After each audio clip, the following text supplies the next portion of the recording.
Welcome back to the last episode of the house in Fata Morgana. That's wild. How'd that happen? We're halfway through this month. How'd that happen? We just have a few short stories left. I'm gonna turn up my mic gain a little. My voice is a little fucky lately. I think I overexerted myself on Sunday because long story short, I was having too much fun with my friend. Playing Pokemon Snap of all games.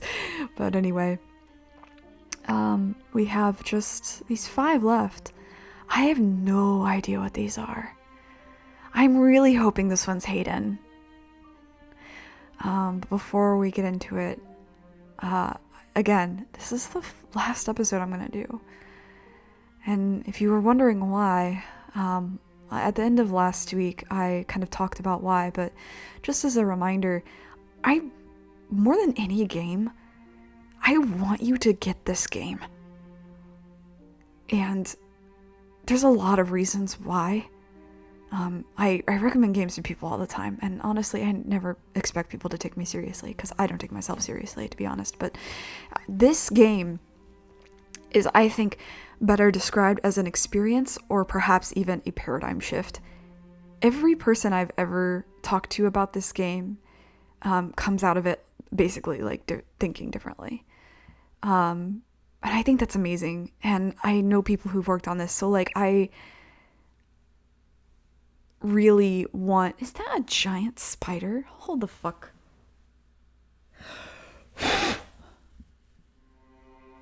Okay, well, I'm just gonna let it chill. Either it's a giant fuzzy or a giant spider. I can't tell from this distance. Anyway, I really want people to purchase this game and support the creators more than any other game that I've recommended. And just experience it for yourself and experience some of the things that I didn't. I want you to explore the game and experience it the way you would experience it. I don't want you to just go on and look up the cutscenes. I know that's tempting, but experience it for yourself. Just trust me. Okay, with that aside, The Ghost of Rose Manor. Please be about Hayden. Please, please, please.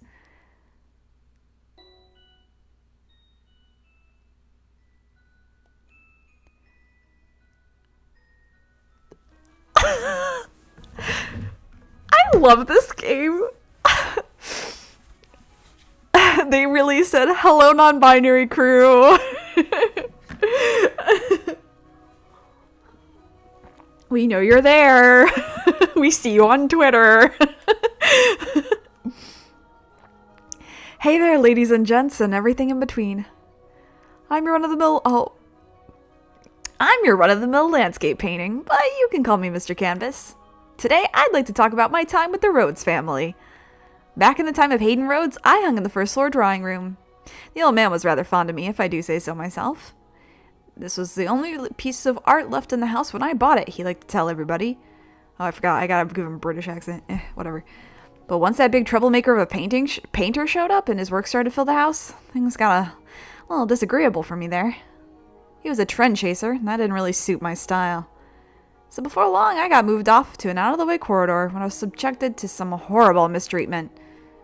I tremble in my frame thinking about what that smarmy little child in her garishly frilly dress did to me that day. Of whom do I speak, you ask? Why, my great and terrible arch nemesis, the young Nellie Rhodes, of course. Her brow furrowed and her lips pursed, the small one glowered at me for a few moments before saying, I've always hated this painting. It's so dreadfully old-fashioned. Can you believe the gall of this girl? She then lifted me off the wall and said, no one's going to miss this hideous thing anyway. Now, I consider myself to have a pretty good handle on my wits, but you can bet I was sweating like a pig over her trying to throw me away. Which is when Nellie let out a little squeal and dropped me to the floor. Ew, it's all wet and gross. Oh, dearest Mel, I need your help.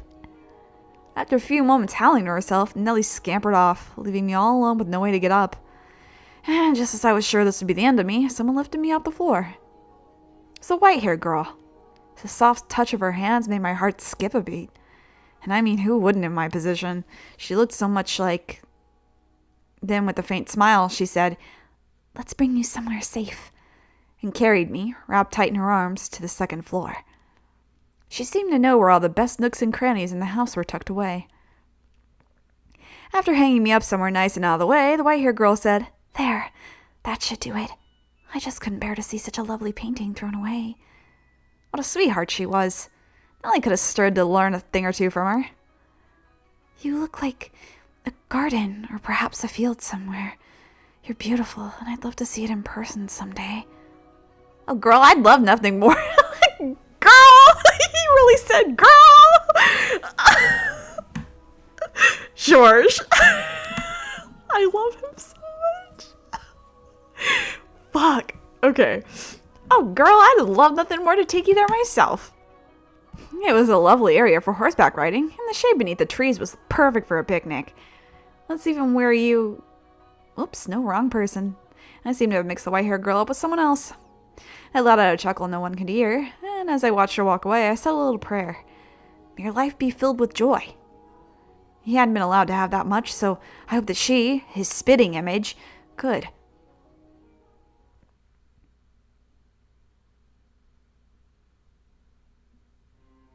Is that really... Oh, that's very short. I am a little sad that wasn't Hayden, but I love George, so I do love the George content, and also the fact that George came out the gate being like, "What's up, my queers?" Okay, king. All right. Oh, okay, that really lifted my spirits, I'm not gonna lie. Oh, I wonder how they translated that. I wonder if it was just minasama. I don't know. Well, I'll ask about that later. I guess. I'll figure it out later. Anyway, the Not So Little Mermaid. I don't know who this could be about. Who's big? Who's a mermaid? Are we getting Javi content? It's Pauline's music. Okay. It is Javi content.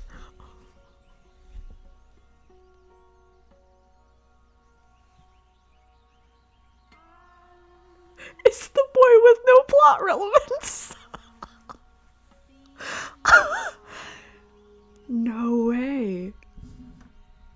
No way.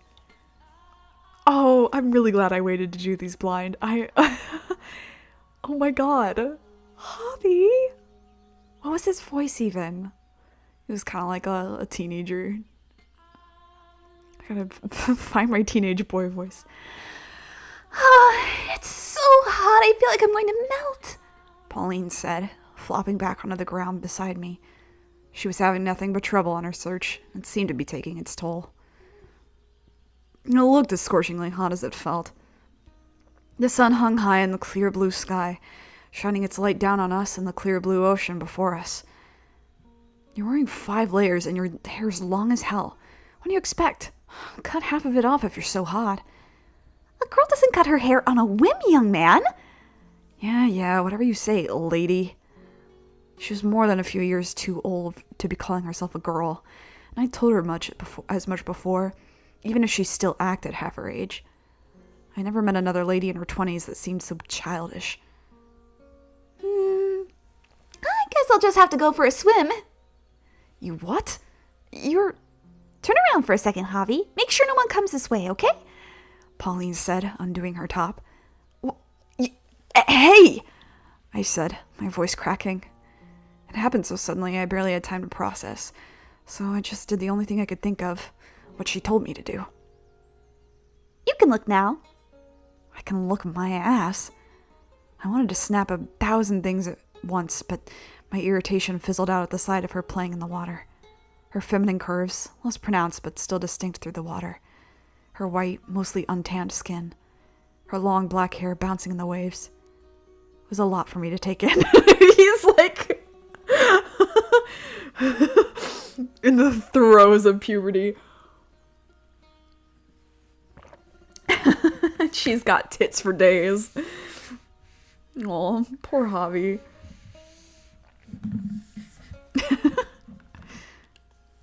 Damn it. At best, I was like a little brother to her. And at only 14, oh, okay, there we go. We did get his age. At only 14, I was most likely just a baby in her eyes. Stupid sheltered woman. You don't understand what guys are really like. Huh? Did you say something, Kavi? No, you're just hearing things, doofus. Hold on. Didn't she say the man she was searching for was her lover? Then maybe she really did understand guys better than I thought. Kind of pissed me off to think about. Ugh, I hate you, Pauline. I muttered under my breath. I'd still never called her Pauline by her name to her face. You have a little crush on her? That's so cute. He's baby. Wow, these are really short. This is gonna be a really short stream then, huh? What if we do a sing-along? All of a sudden my energy is back. George showed up, said hello non-binary people rights, and then everything was fine about my life just got back to normal. Oh my god, okay. One day I'll be normal and today's not the day.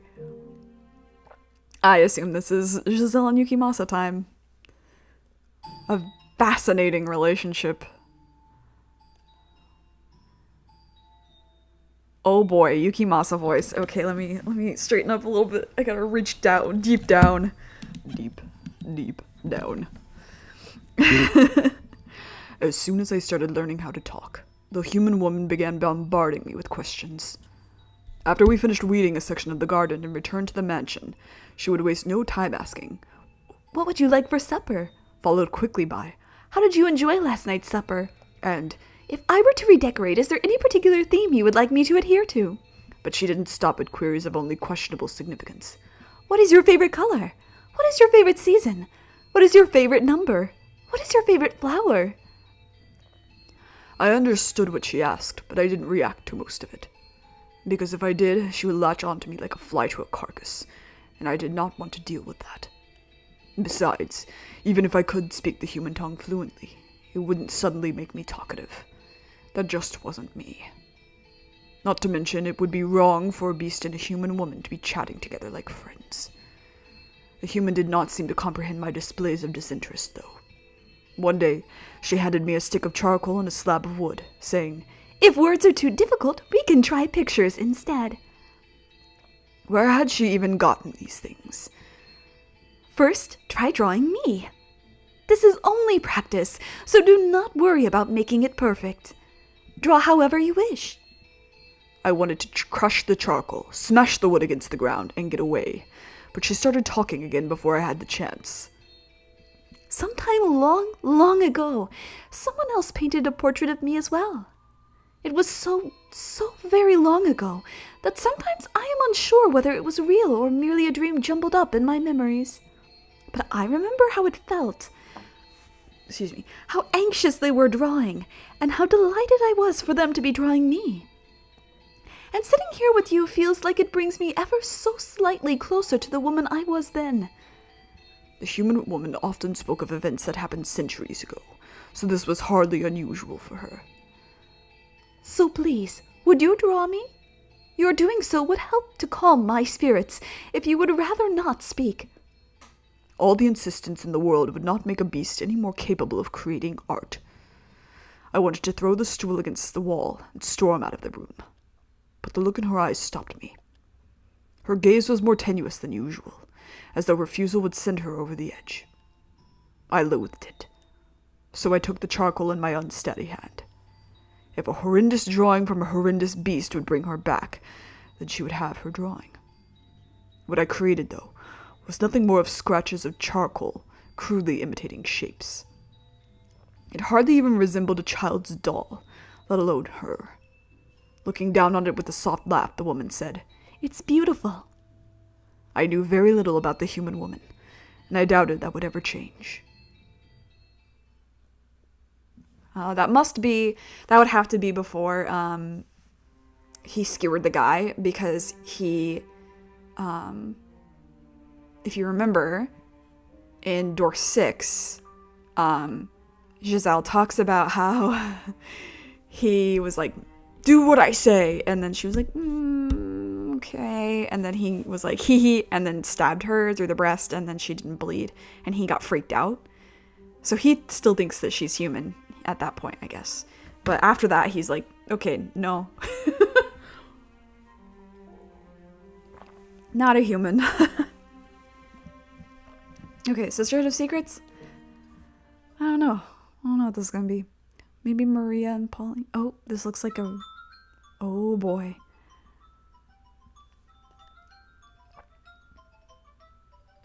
One afternoon, a modest girls' get-together was held in the Rose Garden at the Rhodes estate.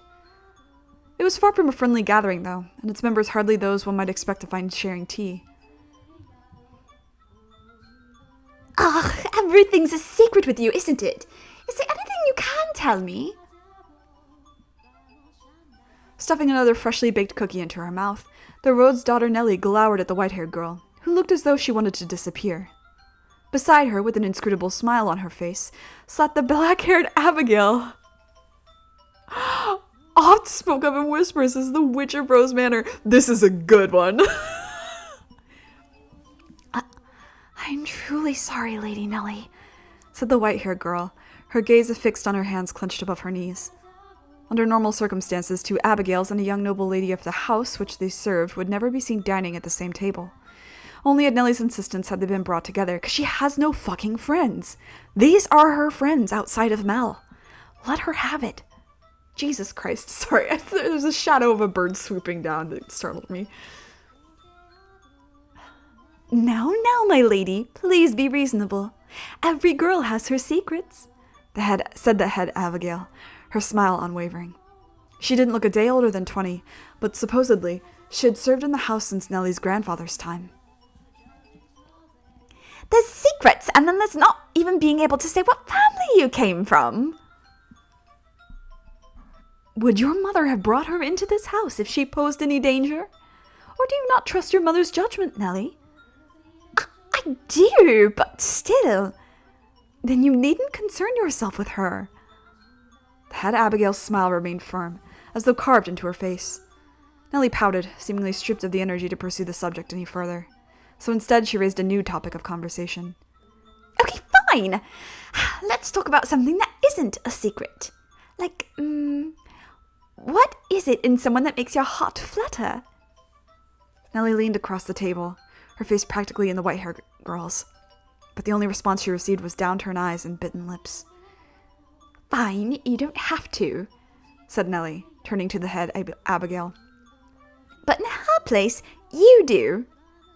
It had struck Nellie that in her entire life, she had never heard so much as a whisper about this woman's private affairs. The head Abigail was rather pretty, though, which she imagined invited men's advances quite often. What makes my heart flutter, you ask? Let us see. I am rather fond of pearly white skin, unusual eye colors, and ethereal... Pardon me, I really must be going.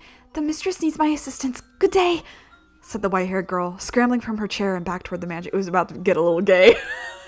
without even meaning to. To which the head Abigail gave a softly sinister laugh. Does every woman in this house have some deep, dark secret? Thought Nellie. And it would not be long before she realized that she, too, could count herself among them. Let her have friends, you guys. Please, I'm begging at this point.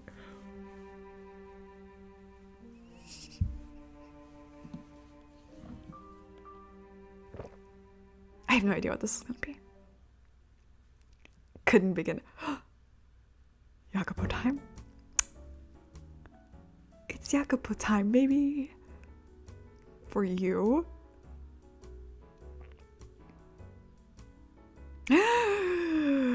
Bestie time! Besties but worsties. For you. Maria was lounging in the kitchen with some of the other maids after a long day when, out of the blue, she was summoned into the hall by the master of the house. He shoved a paper bag branded with the name of an expensive restaurant into her hands, and the pieces fell into place. He had gone out with the mistress today, and had apparently decided to bring a gift back. She poked at the bag, rustled it, shook it a bit, trying to guess what was inside, to no avail. What's in here? Like nuts or something? It's real heavy. Close. They're beans. Coffee beans, that is. Ooh, She said, and then after a pause, I appreciate it, but you could have just given them to the head maid. Why would I do that? They're for you. The girls get suspicious if I suddenly start drinking expensive coffee. So you'd be better... お話せなくなっちゃった。何なんだろう。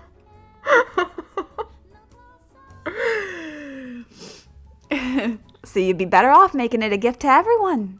Last thing I want to deal with is a bunch of spiteful women. With a disappointed frown, Jacopo said, I'm sorry, I didn't think it through. Geez, was the sky gonna fall tonight? Jacopo was never this meek. He must have had a pretty damn good day. I was like, did he get some? Finally. A little while later, as the rest of the maids had begun dispersing to their chambers, this time the mistress came to visit.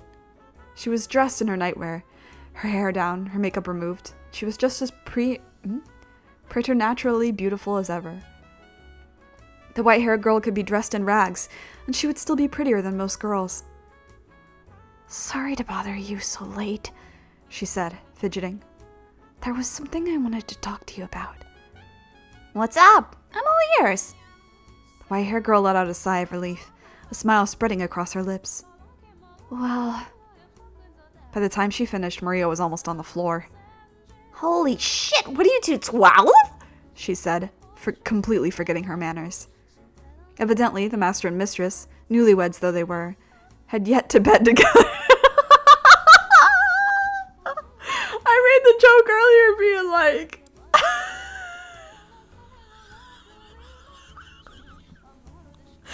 Oh no. Jacopo. Cuck. What a cuck.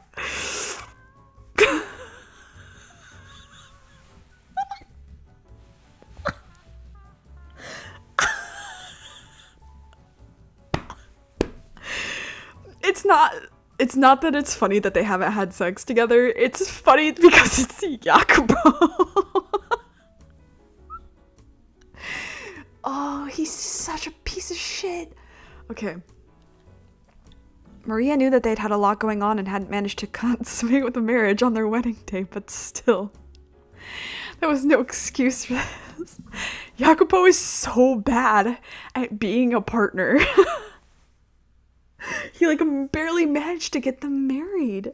Oh my god. She's like, listen, I'm an adult and I have needs.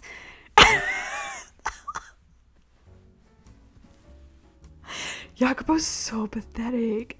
Listen. Okay. I consider myself... We're gonna have a talk. Listeners, we're having a talk. Listen. Here's the thing. He could be ace spectrum. And as somebody who's also on the ace spectrum, I understand that.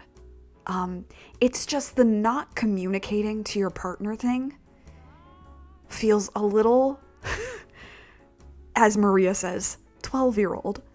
I know that they technically had an arranged marriage, but his miscommunications and poor communication are so bad that they are affecting even this. Okay. Not to mention, she's the one coming to me for advice. God, he's completely useless. Maria let out an exaggerated sigh, shaking her head, when she caught sight of the bag of coffee beans, which gave her an idea. All right, how about this? I'll make you this great cup of coffee, and you take that and...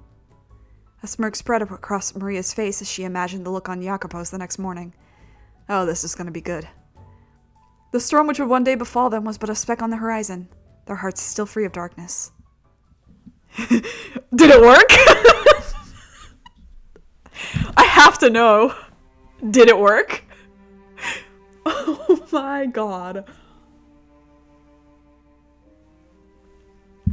I cannot fucking believe that that was the last. That's how we're ending the House of Fata Morgana. That's how we're ending the House of Fata Morgana. No fucking way. No, it can't end like that. I'm so sorry. I have to do something about this. We have to have like sing along or some shit.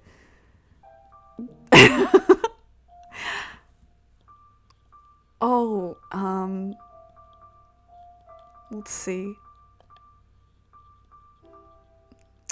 This has lyrics? Huh? For real?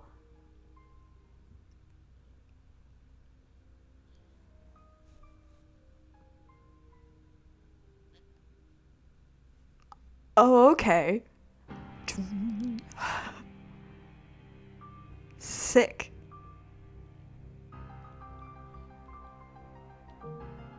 Wait. Okay, I thought CCO didn't have lyrics for a second, and I was like, hmm?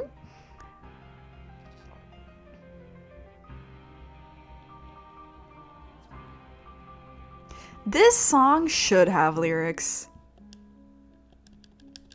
Cause there's like words being said, and I don't know what they are, and I want to know. Oh, this fucking thing? En manoir. Ce n'était pas décolleté. Hmm? C'est vrai. Ah, je sais.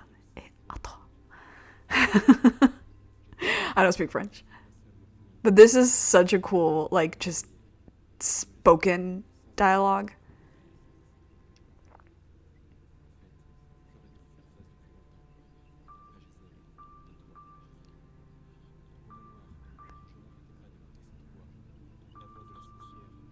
Huh.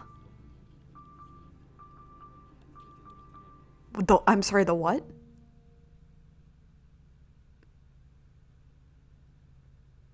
Oh, Chibata Glow's Yusuke Tsutsumi's album. Right. Right.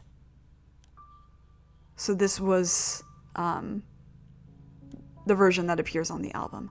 I see.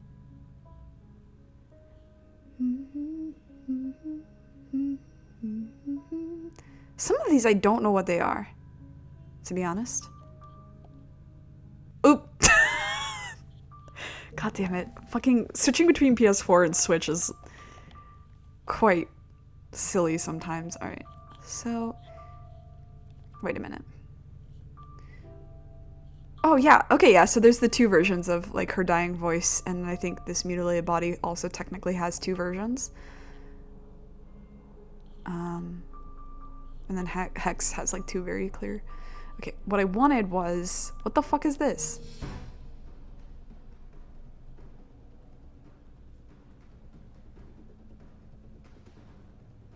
Oh, okay, yeah, that's when they go into the fucking thing.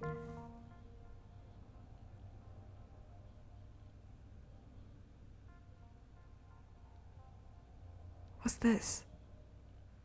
What this? What is this?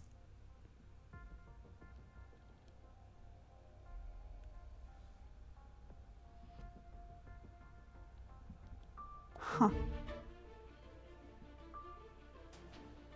Cause this is definitely all Requiem. Wait.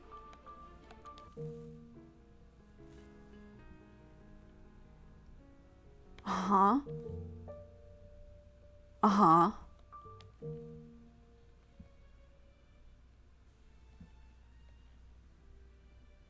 When did this play?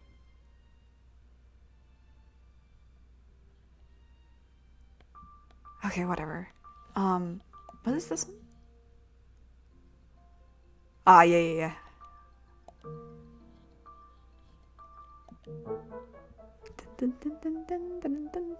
So, okay, here's the thing with me going to these.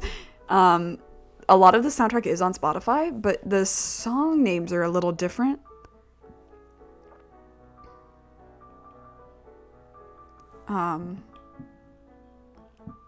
What is the... I wonder what this is. Oh, stop. Kill me. What about this one? Oh, okay, so it's just the...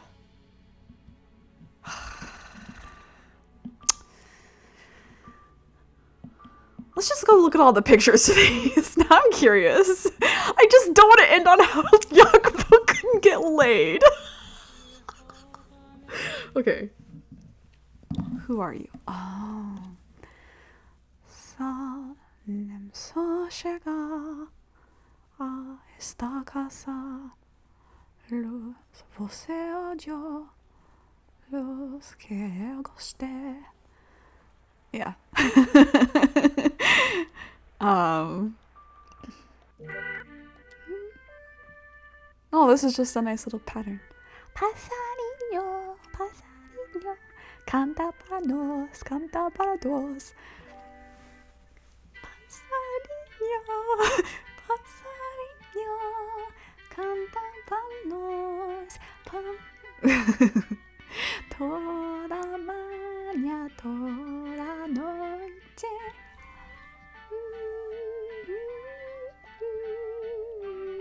What's this one? Oh, yeah.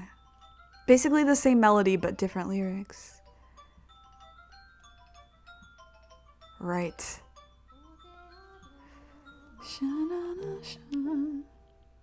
Oh, yeah.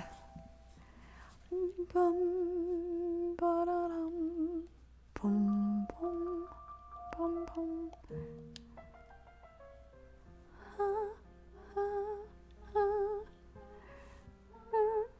Stop.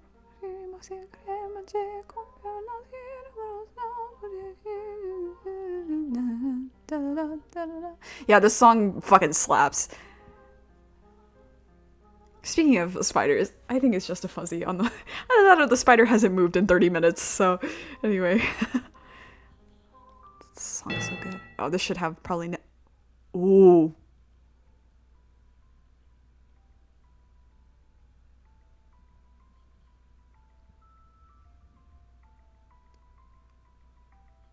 This is really quite spooky.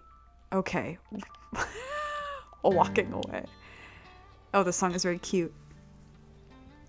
Okay,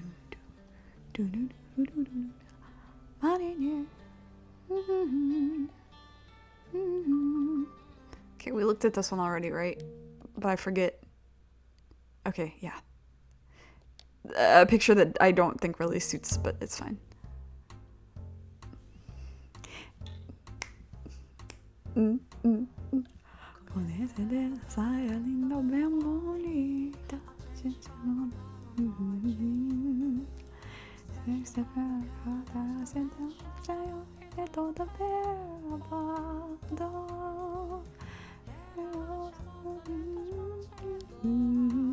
Banger.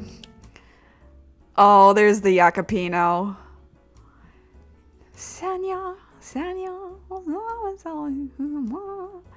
This is the song that made me figure out it was Portuguese because I recognize, well, Senor, but like Humar and Coração and some other words that I was like, yeah, not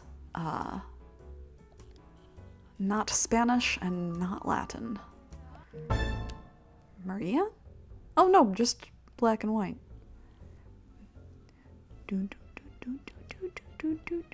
And then this has Maria though, right? Yeah, that's sick. I really like how they decided to translate this. Penitencia, penitencia, los que porra.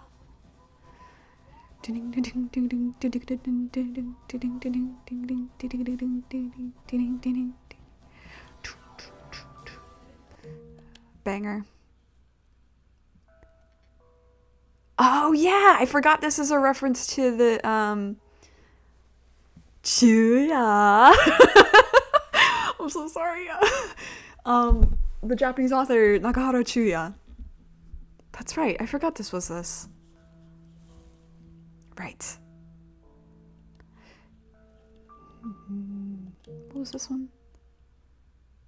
Oh, the na na na na.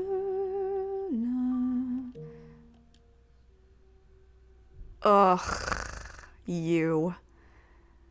Must you appear here? I'm so glad you got what was yours. Comeuppance. You fricked.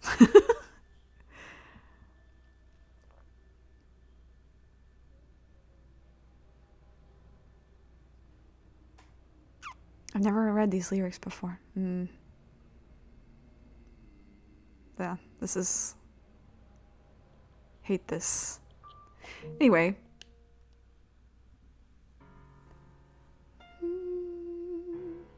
One of my favorites. One of everybody's favorites, I think. Pretty classic. I love this song. The lyrics of this song really match both Michelle and Morgana. And connect them both in a way that's really cool.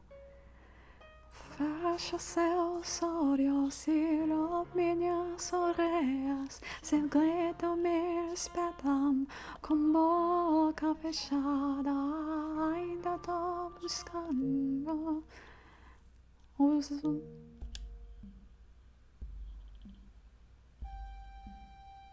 Oh.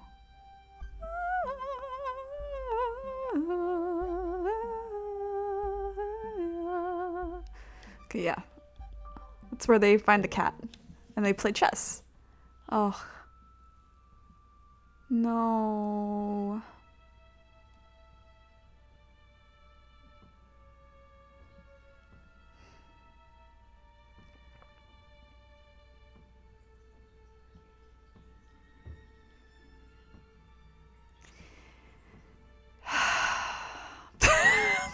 I'm like reading through the lyrics like, this sucks.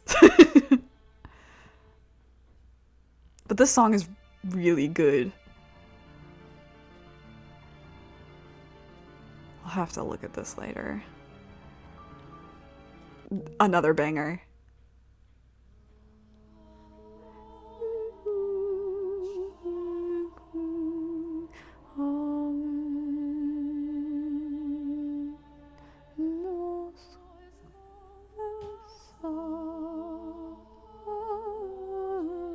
This is the Sopranos' dream song. This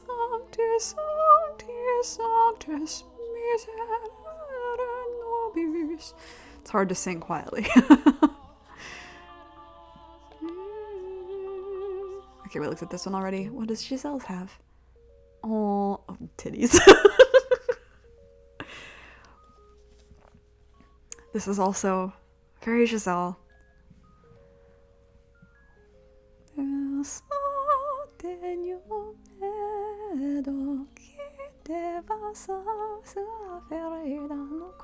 What is this one?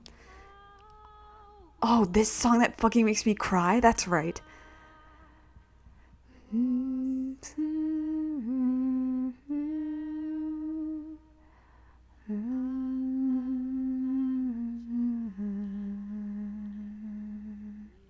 The thing with these lyrics is that they're technically out of order of what's sung. Because right now we're at the, like, the middle.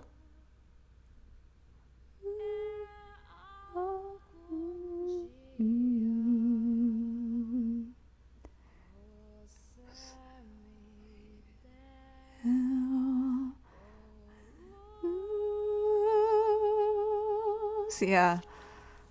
What a pretty song. What's this one? How's this one go? Oh yeah. This one's actually in English. Do not near the hedge ever. Sorry. It's a serious song, but I just... Oh, poor baby girl.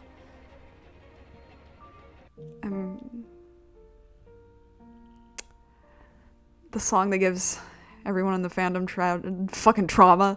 You show the tree. At least it's not the tree. At least it's not the tree that they're showing in this. If I could be dried up and I fallen down in... Oh, Jaren.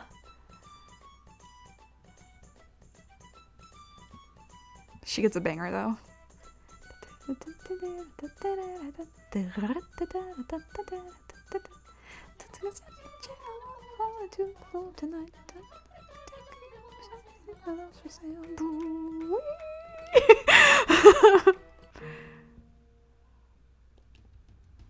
Oh, that's right. This is more of a no, there's singing in this too. Oh. Oh, we're the voice of the muted people. I really like that. Oh, this is good. This also has Bruno energy. not Bruno in Kanto, Bruno, my own character. Oh yeah, this fucking song is fucked up.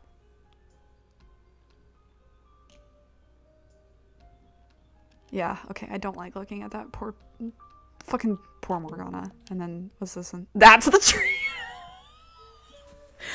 I knew they'd show it. I was just waiting. I thought they'd put it somewhere else. You, the swallow with the hurts. And then we saw Twilight. We saw Incarnation. That's it. Okay. Well,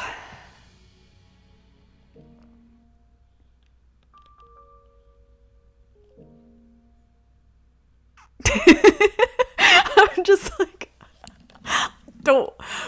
I don't want to leave off on the fact that was the last short story, but I got nothing. But I do have thoughts. Okay, what's a good song that we can listen to while I'm sitting here that won't just get the video muted for forever? It's not this song, I can say that much. Let's hear.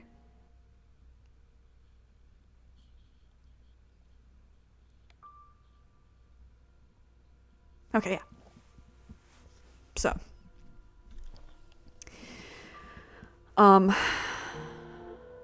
oh, we didn't go over the voices. That's right. Do they talk? If I do this, can I make them talk? You can mute them. Only Michelle, Morgana, and Giselle have the rights to talk. Anyway. Okay. Well, let's just put the cast here, shall we? Alright. Final thoughts time. Because I refuse to let more than enough time about Jacopo's bedroom life be occupied in this video. Okay. I can't even grammar anymore. This game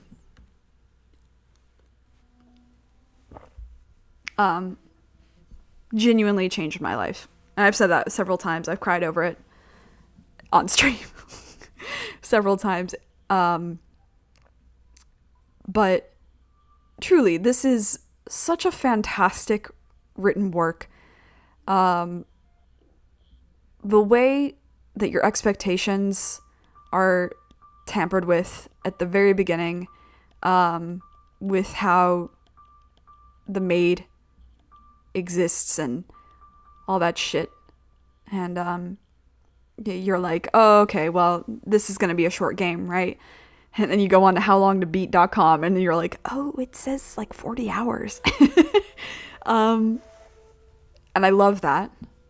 I love that it's not afraid to talk about really harsh realities, because as much as this sucks, we do live in a world that fucking sucks. And is full of suffering, and that really is well written here. I've heard some people say that this game is like too gratuitous with its suffering, but I don't agree. I think sometimes our suffering, we might see that as gratuitous in media, but some people's lives are just like that. And I think that if you're able to think of that as gratuitous, and this is no offense to people who think this is my opinion, but if you're able to think that, perhaps that means that you're more privileged than you realize. Because a lot of those people perhaps are coming from well-to-do backgrounds, or are at least living in a country where they're relatively safe. And, you know, also these games or these stories take place so long in the past, most of the story. So you can't compare, it's apples to oranges. It's not even apples to oranges, it's like apples to fucking broccoli. It's not even in the same category of existence. Particularly Michelle. Because I can count on one hand the number of times I've seen an intersex character in a video game. And it's one finger, and it's him. And yeah, he goes fucking through it. And so does Morgana. And these two, the way that their traumas are compared and contrasted, and their reactions are compared or contrasted, are very, very good. Because they have very similar situations. And the way that they decide to handle their trauma is the only thing that's ever told, like, that's wrong, you shouldn't do that, is the fact that Morgana was essentially torturing herself. And Michelle was like, all right, don't do that. Like, I get that you wanted to punish these people. Honestly, girl, go for it.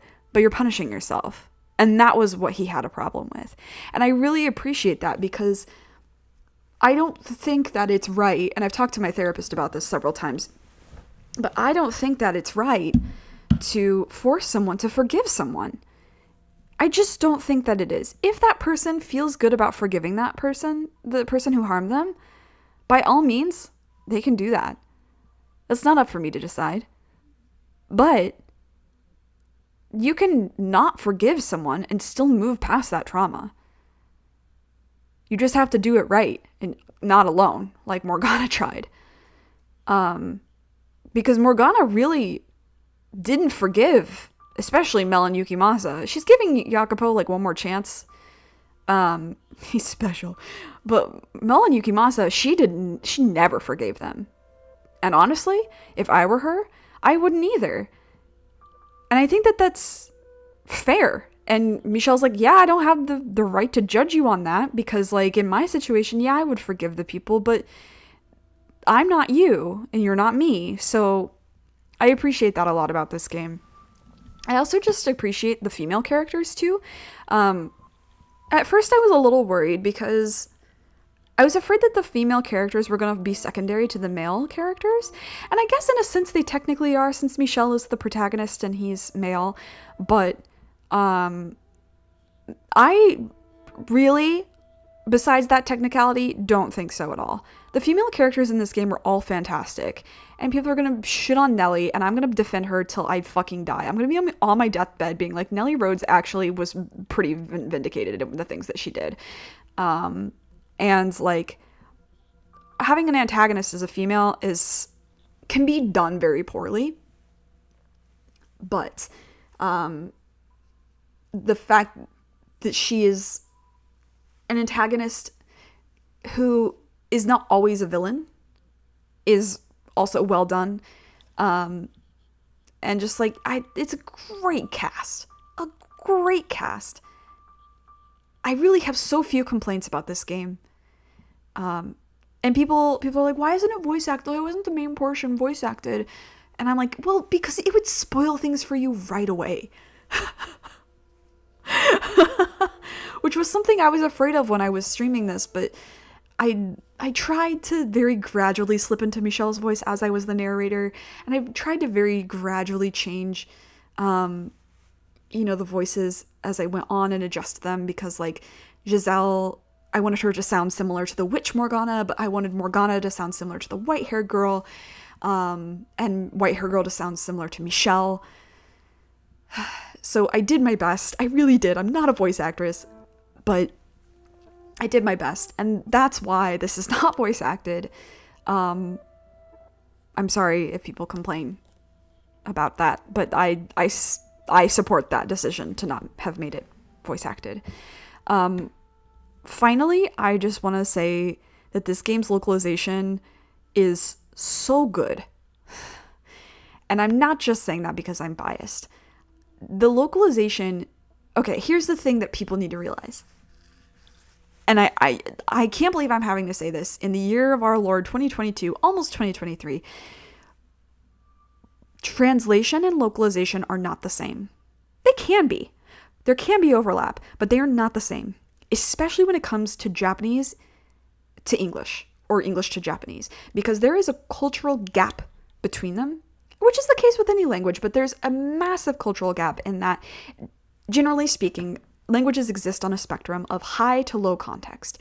And English is low context, which means basically we pretty much say what we're thinking without idioms. German is also a very low context language. Japanese is a high context language.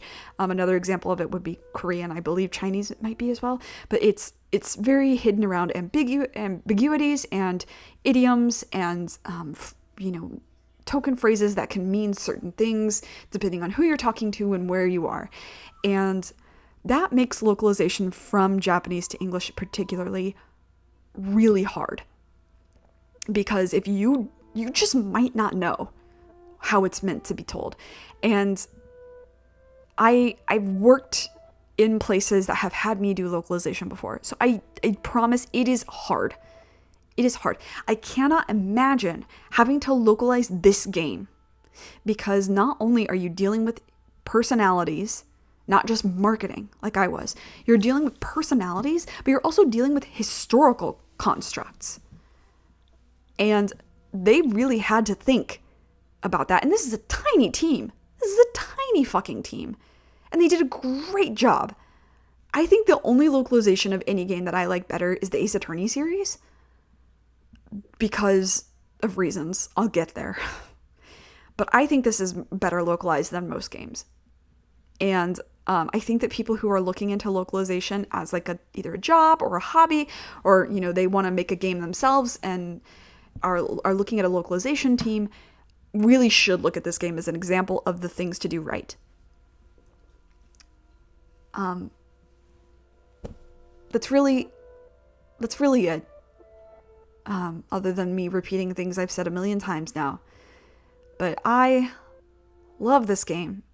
And if you are watching this and listening to this right now, thank you for coming on this fucking journey with me. Because God, we know it has been a journey between my real life shit happening and the actual story itself and all the extras and everything. Technical difficulties, what the fuck ever. Thank you so much for watching this and experiencing this game and giving it a chance. And if you don't already own a copy of it, please find it on sale. Follow the main Twitter, Novex's Twitter. They always are talking about when it goes on sale. Get it then. It's okay if you don't pay full price for it. Just pay little. Because you're getting a shit ton of content. If you purchase on BC? What the fuck am I talking about? If you purchase on PC, on Steam, you get the backstage, which is fucking funny. But if you purchase on Switch or PS4, you can get the version I essentially have shown you. And you can play New Game Plus. You can get all the endings. Do what you will. Enjoy this game. I will continue to for years to come. In fact, my brain is like, start a New Game Plus, Kat. And I'm like, I really shouldn't. But maybe I will. Anyway, thank you. Like I said, if you've made it this far. If you've made it this far, comment who your favorite character is and why. I won't judge you too hard. Just a little bit. I can't help it. I'm an INTJ. Judging is what I do. I'm a Virgo. I'm an Earth sign and an INTJ. There is no getting around it. But I will be nice. I'm judging because I care. Mine is clearly Morgana, although obviously I love Michelle as well. But Morgana and I have very similar traumas and handle them in very similar ways. Yeah, I do love her so very much. Yeah, tell me who your fave is. We'll talk about it. Talk to me about this game. And other than that, that's all I got. For real this time. So, God, this made me a little emotional. Alright, bye guys. Bye Morgana. Bye Jacopo. Bye Mel. Bye Nelly. Bye Michelle. Bye Giselle. Bye Yukimasa. Bye Pauline. Bye Maria. Bye DDA. Bye Georges. Not bye Amy. Fuck her. Bye Javi. Bye Hayden. Till the next time I see you. Ratien, Jaren, I'll see you around. And, goodbye, white hair girl. And that's it. Thank you for joining me on this journey, and I will see you either Grandia 2 time or next year with the new series I'm doing for Kingdom Hearts. Oh boy. And if you decide not to watch any more of my videos, that's also totally fine. Anyway, thank you. Be good to yourself. Be good to others. And may the world beyond be filled with light. Thank you.